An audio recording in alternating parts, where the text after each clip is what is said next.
are showing up later in just a moment here. But for right now, it's Bob and Joshua here in the Cupping Lab. Greetings, everyone. Yeah. And as you will have seen on our opening screen there, the coffee we are going to be talking about today is Bolivia. Our Bolivia for this year, which was launched several weeks ago now. Yep. Yeah, it's been available for a little while. Yeah. But in case you have not tried it, I do want to make sure you get a link for it. So I'm sending that out to you right now. You'll see we have a link that goes directly to the coffee on the Dancing Goats website. Yeah, absolutely. So this year's offering from Bolivia is called Finca el Mirador, the lookout. Really good view, I imagine, from there. Yeah. Okay. That's the significance. I don't know. I haven't been. That's the significance of Mirador. Yeah. The producer, this is not typically, we've had the Buena Vista, as we've talked about in the past. This coffee is a single family farm from the Mamani family.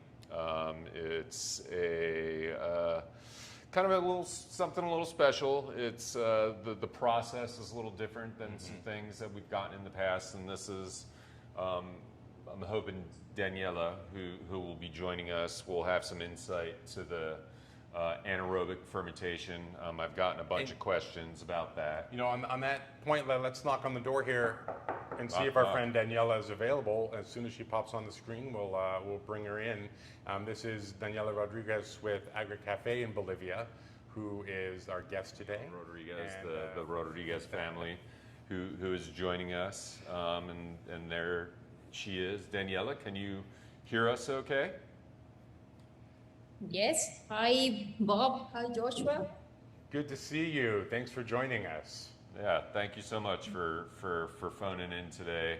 As always, it's always a delight for me to not just talk about the producers that we have relationships with, but to try and connect producers to our customers. So this is a great opportunity to do that. So firmly aware of is with shipping being what it is, delays being what they are, we're lucky to have this coffee, period, and it's already a long road for us to receive coffee here in our roastery from Bolivia.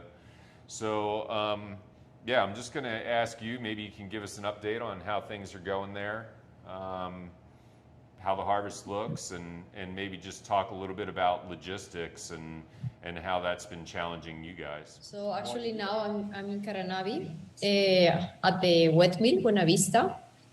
We are on the peak of the harvest. We are receiving a lot of coffee from our farms, Finca Rodriguez, and also of our program, Sol de la Mañana. So it's very exciting this time of the harvest. It's busy, but at the same time it's nice to see all the cherries, the color. We are doing a lot of process. At the same time, after 2 years of being locked, we are finally receiving roasters here in Bolivia that they are visiting us. So it's nice to have them here back and share with them after 2 years. So it's very exciting for us. It was the most challenging year for logistics. For Bolivia was hard. It's hard. We don't have a port, so there are less containers available in Bolivia. At the end of the year, that usually is our biggest shipping month, December and January. COVID was complicated here in Bolivia. At the same time, the people from Chile that were controlling, they got COVID. So they were only operating... Problem after problem, yeah. They were only operating a few hours. So only 100 trucks were passing to Chile per day. Yeah, so, that's something that I just want to kind of reiterate with anyone that might be listening in is one of the biggest challenges as a country is you're a landlocked country, right? So one of two, I believe, in South America. Can somebody tell me the other fully landlocked country in South America? It's where Little the trivia here. Tranquillo, and it was Paraguay. no. Paraguay, It's where Uruguay. Butch Cassidy and Sundance. No, that was Bolivia. That was Bolivia. Bolivia. I believe it's Uruguay. Uruguay. Is that right, or is it Paraguay? Do you know, Uh, Daniela? I think it's Uruguay. Uruguay. All right. Okay. So they're just We little got trivia. it. Little trivia. We got it.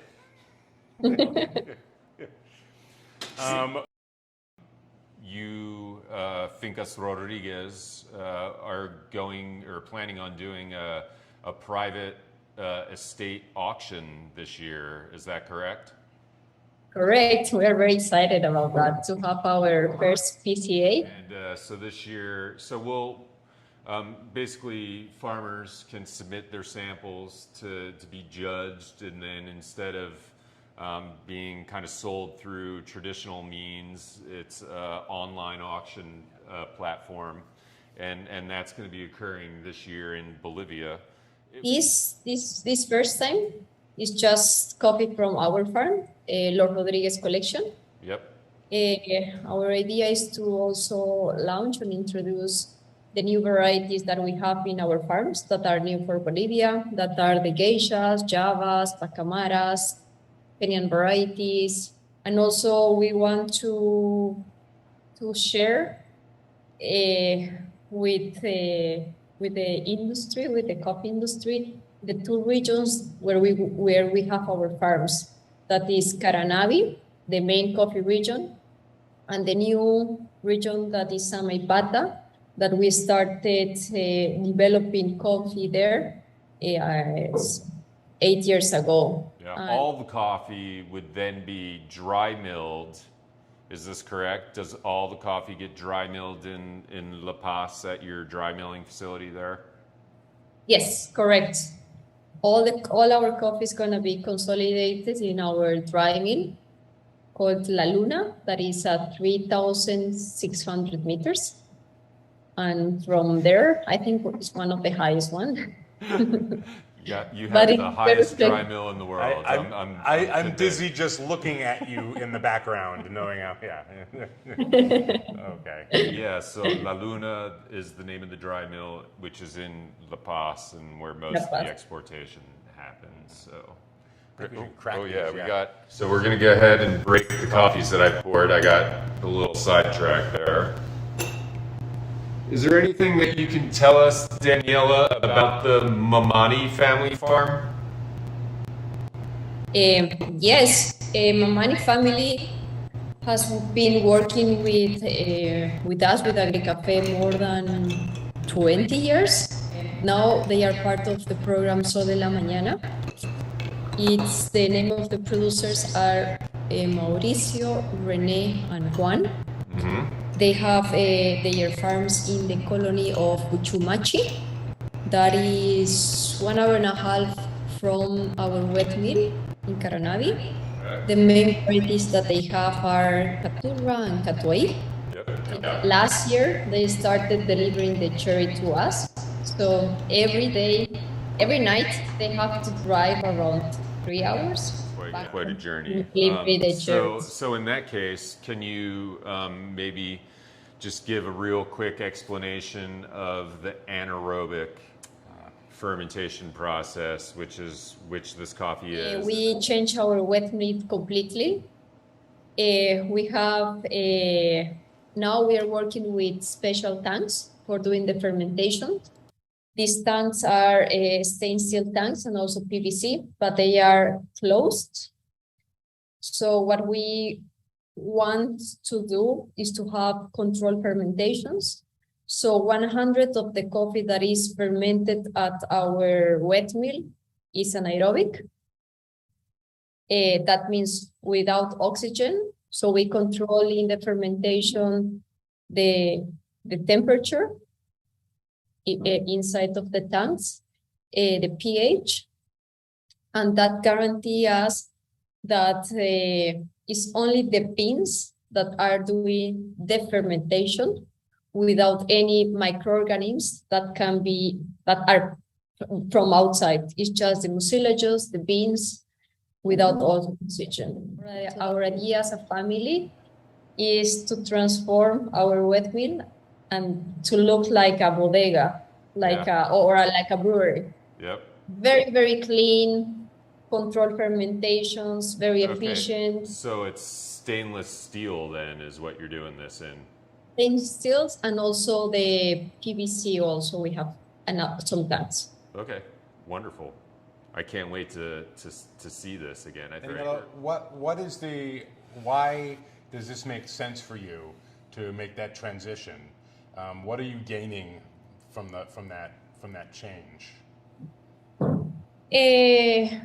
One, cleanness, transparency, and also treat the coffee as a fruit with all the cleanness as possible. So what we want to do is to have a more controlled, clean space for the fermentation. Great. Excellent. And what you mentioned being able to control the temperature as well. And so typically time frame, how long is the ideal, in your opinion, time frame for that coffee to be in that fermentation environment? There is not a recipe. Depends on the variety. If you're gonna ferment it with wash or dry. Depends also on the weather. Sure. But depends on also what we want to develop or what we want to have in the coffee that we are fermented. So for example, if we want to have more body or maybe more fruits, we can ferment it longer, and also depends on the capacity that we have at the mill. So there's that, yes. I'm going to stand in for a lot of folks who might be hearing these terms and wondering, when you talk about fermentation, can you explain what fermentation means? Maybe sometimes people might hear that term and have a very different idea of what fermentation means. What does it mean for coffee, and what does it mean in light of the change you're making? So in the fermentations, all the sugars that have the beans are started to react with the water, with the temperature, if you have oxygen or not. And all those sugars start to ferment, and that you need to develop some flavors. So for coffee, it's important the terroir, the genetic, the altitude, the picking, that just pick the quality of the cherries that you are gonna ferment, washed or natural. And if the 4 things are correct, if you do a controlled fermentation, all the flavors that are from the terroir and the genetic will develop in the fermentations. We have a question that came in from online. And so this fermentation, does it involve the addition of any forms of yeast other than those naturally occurring in the fruit? No. Yeah. In our case, as Agricafe and Los Rodriguez families, we are not adding any yeast because we believe that we have a good terroir, a good varieties, and the flavors comes from the terroir and the genetics. So you don't need to add anything external to cover the flavors or to give more flavors, because Bolivia has flavors. The beans have the flavors. So we want to express what the origin is, Bolivia, the terroir, the varieties. And if we do a very controlled fermentation and clean, all the flavors of the terroir and the genetic will be expressed in the cup.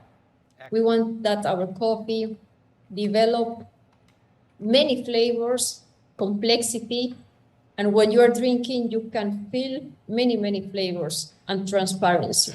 We have our flavor descriptors were plum, nougat, and marzipan. And I think historically, with our coffees that we've purchased from you, candy bar is a description that it always seems to come up. People get a lot of those nougat, caramel, sweet, different types of chocolate, layered in there with some fruit qualities as well. And this year, I think one of the things I noticed with this coffee was, and perhaps this is the anaerobic fermentation aspect of it, it does seem to have a little bit more of that fruitier acidity on up front when you first taste that coffee. No, enjoy Bolivian coffees, and hopefully you will see soon in Mirador the new harvest and taste what we are processing, and yeah, this new amazing coffee that we will have this harvest 2022. Awesome, great. Thank you so much, and hopefully our paths will cross in a non-virtual environment here shortly. Yeah, hopefully soon. Okay, thank you. Thank you. Okay, bye. Bye. Okay. As always, a pleasure to have you join us. We look forward to sharing this coffee with you in our cafes or in this virtual space when we get another opportunity. And we do look forward to learning more about this anaerobic processing. It's been a trend in coffee for some time now. We experimented with a lot of drying processes after coffee had been fermented, whether it's raised beds, solar dryers, different types of systems that you can kind of control things better. So it made sense to, let's look at fermentation and how can we control or try and control that process as well. So the question was asked about adding different yeasts. People have done that. I've seen people add different types of fruit to the cherry or to the coffee as it's fermenting. A Burundian coffee that added orange peel. Yeah. So I mean, this is how we learn, right? This is how we learn things, and by experimentation, and trying to get some repeatability. So keep pushing the envelope and keep doing it, and use your watch and learn 10. Because emphasis on the learning part of that.